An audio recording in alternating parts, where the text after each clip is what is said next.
Halo, assalamualaikum sahabat berkebun. Selamat hari Minggu, tapi hari Minggunya tetap kerja ya. Jadi ini saya tadi habis nyiramin tanaman-tanaman herbal pesanan teman-teman di Instagram. Buat bunda-bunda yang belum tahu, saya itu emang jualan tanaman herbal ya. Tapi sistemnya itu pre-order dan ordernya itu via Instagram. Kenapa pre-order? Karena tahu sendiri ya, halaman saya terbatas. Jadi kalau buat stok tanaman banyak itu nggak muat. Jadi ini nanti saya kirim habis itu nanti buka PO lagi. Begitu seterusnya. Nah, di sini saya mau kasih tahu nih. Di sini kan ada beberapa macam tanaman herbal ya. Saya akan kasih tahu ya satu-satu jenisnya apa, terus ini cocoknya ditanam di dataran rendah atau di dataran tinggi dan bagaimana perawatannya. Jadi kalau bunda mau adopsi tanaman ini di online nanti nggak bingung lagi ya. Oke, kita mulai dari sini ya. Dari sini ada kucai. Nih, ini udah sering saya bikin vlognya juga ya. Kalau kucai ini, dia salah satu tanaman herbal yang paling gampang, cocok banget buat pemula. Dia ini suka sinar matahari, tapi kalaupun di rumah sahabat sinar mataharinya terbatas, kucai ini masih bisa ditanam di tempat yang sinar mataharinya tidak full. Maksudnya misalnya sinar matahari dari pagi sampai siang aja itu bisa, dia kuat ya. Dan ini gampang banget numbuhnya. Terus ini ada bunga, bebungaan. Yang pertama ada bunga melati. Terus yang kedua ada baby rose atau mawar baby. Jadi mawar yang bunganya kecil-kecil seperti ini. Nah, dua jenis bebungaan ini itu kuat panas ya bunda ya, jadi bisa ditanam di dataran rendah. Malahan kalau kurang sinar matahari, bunga melati ataupun mawar baby ini bunganya malah sedikit. Jadi jangan khawatir yang rumahnya di dataran rendah, di dataran panas bisa nanam melati dan mawar baby ya. Ditanam di tempat dingin gimana? Bisa ya, malah lebih bagus nanti bunganya gitu. Lanjut, ini ada.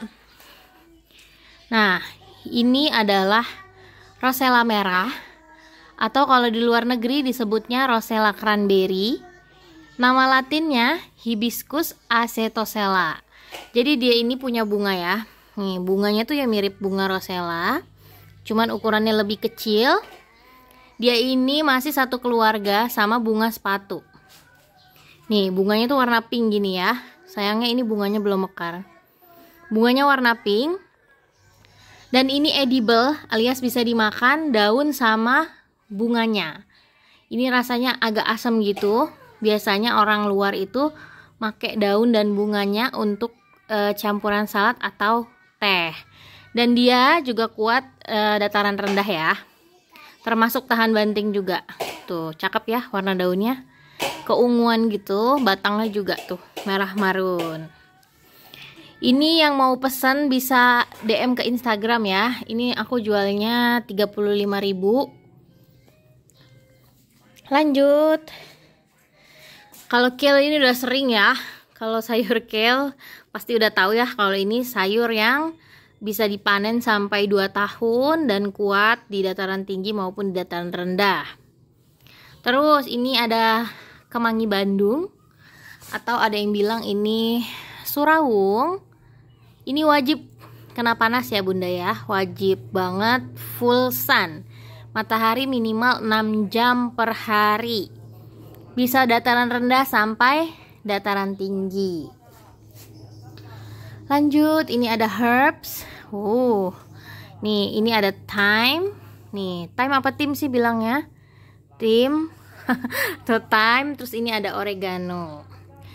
Ini biasanya dipakai untuk bumbu masakan Itali atau masakan bule lah ya. Tapi menurut aku ya, sepengalamanku, thyme sama oregano ini dia nggak terlalu kuat panas. Jadi misalkan suhu di rumah kita tuh terlalu panas, tim sama oregano tuh nggak terlalu kuat. Jadi mungkin dia itu lebih suburnya di dataran tinggi, tapi nggak memungkinkan juga bisa ditanam di dataran rendah dengan perawatan khusus ya. Jadi misalkan kalau ditanam di dataran rendah, kalau bisa jangan sinar matahari full. Misalkan sinar mataharinya sinar matahari pagi sampai siang aja, dan harus dicek juga medianya jangan sampai terlalu kering. Kalau dia panas, medianya kering, udah langsung kering nih semuanya. Gitu. Ini ada rosella. Kalau yang tadi rosella merah ya, yang di sana. Kalau yang ini rosella hijau, yang bunganya itu merah. Bentar ya, bunganya. Nih, ini belum besar sih bunganya. Nah, ini bunganya yang biasa dipanen untuk obat. Kalau Bunda sering lihat orang jualan teh bunga rosella yang dipakai adalah yang jenis ini ya. Rasa tehnya itu agak sedikit asam, dan ini kuat di dataran rendah. Dia juga masuk ke tanaman perennial. Jadi tanamnya cukup sekali, panennya bisa sepanjang waktu ya. Dan gampang juga dia perawatannya. Yang terpenting ya, kalau Bunda tanam tanaman herbal, itu media tanamnya diperhatikan. Karena kalau tanaman herbal ini rata-rata itu kan butuh sinar matahari ya. Minimal ada yang 3 jam, ada yang butuh 6 jam, bahkan ada yang butuh seharian untuk bisa tumbuh maksimal. Jadi misalkan Bunda beli nih tanaman herbal di online, biasanya kan media tanamnya sekam ya, bawaan dari petaninya. Itu wajib diganti sama media tanam yang ada campuran tanah, campuran pupuknya. Karena apa? Karena kalau sekam aja itu tuh cepet kering ya, kena sinar matahari tuh cepet kering, bikin tanaman cepet dehidrasi. Selain itu, kalau kita mau nanam secara organik, kalau kita pakai sekam aja, ini nutrisinya kurang ya, kurang banget. Jadi harus dicampur lagi media tanamnya. Nanti saya kasih tahu ya media tanam yang cocok itu apa. Lanjut. Nah, ini ada yang tahu ini apa? Ini adalah citronella. Nih, citronella ini masuknya ke tanaman herbal ya. Tapi untuk edible atau bisa dimakannya itu belum jelas ya. Biasanya tuh ini hanya dipakai untuk pembuatan essential oil atau jadi pengusir nyamuk. Jadi dia itu daunnya sedikit berbulu begini. Tuh ada bulunya ya. Terus kalau dipegang tuh rada kasar, dan ini tuh aromanya mirip-mirip minyak tawon tapi ada aroma lemonnya. Nah, kalau si citro ini bisa ditanam di dataran rendah tapi dengan perlakuan khusus ya, karena dia butuh sinar matahari tapi juga nggak bisa terlalu panas. Jadi sama dengan oregano dan thyme gitu. Nih ya, ini tuh semuanya udah dipesan ya di Instagram.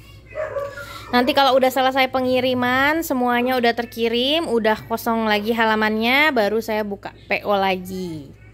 Gitu. Karena rumahnya kecil ya. Nggak muat. Lanjut, ini ada tanaman mint. Nih, ini ada yang bilang ini peppermint, ada juga yang bilang ini common mint. Ini adalah tanaman mint yang paling umum, yang paling sering dijual di supermarket. Nah, ini si mint ini wajib banget kena sinar matahari sepanjang hari kalau mau pertumbuhannya bagus. Saya juga udah pernah bikin video tentang cara merawat si tanaman mint ini. Nanti saya simpan linknya di description box. Oh ya, kalau untuk dataran rendah bisa nggak nanemin? Jawabannya bisa ya, asal media tanamnya itu jangan sampai kekeringan. Jadi dia juga suka air ya. Jadi misalkan di dataran rendah yang panas itu bisa siram setiap hari. Tuh, ini ada yang pesen mint kemarin. Tuh, saya nggak bawa banyak mintnya, karena kalau mint ini harus buru-buru dikirim. Kalau terlalu lama di stok, sayanya nggak sempet ngurus. Takutnya nanti bibitnya jadi jelek kualitasnya, gitu.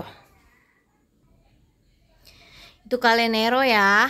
Itu Neronya juga nanti kayaknya kalau ada lebihan saya jual di Shopee aja. Jadi nanti yang mau beli kale di Kebun Una rajin-rajin aja pantengin Shopee ya Bun, karena kalau ada lebihan stok dari pre-order nanti saya uploadnya di Shopee.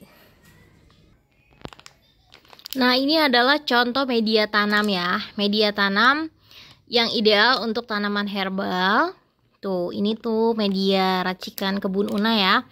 Udah komplit, isinya ada tanahnya, ada sekamnya, ada pupuknya. Pokoknya ini tinggal pakai. Kalau Bunda pengen order biar nggak repot-repot ngeracik media tanam, bisa langsung meluncur ke Shopee ya. Ini udah saya upload di Shopee. Media tanam untuk sayur dan buah dari Kebun Una ya. Ini plastiknya isinya kurang lebih 3,2 ons.